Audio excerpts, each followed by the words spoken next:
Assalamualaikum warahmatullahi wabarakatuh. Jumpa lagi bersama saya teman-teman. Apa kabar kalian? Mudah-mudahan dalam keadaan baik-baik saja ya. Di video kali ini saya sedang berada di Kecamatan Paseh, Kabupaten Sumedang. Sekarang saya mau melihat situasi terkini proyek tol Cisumdawu.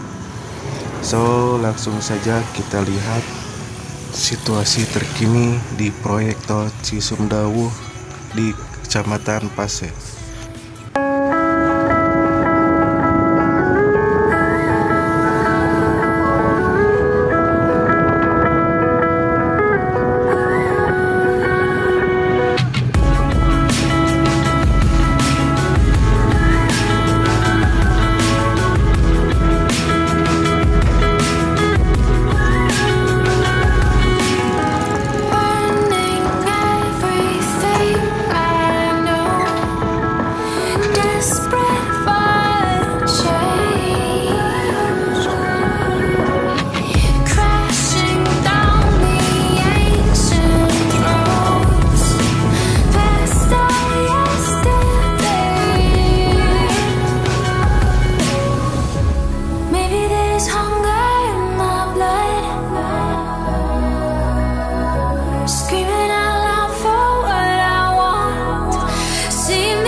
Oke teman-teman, segitu dulu video dari saya.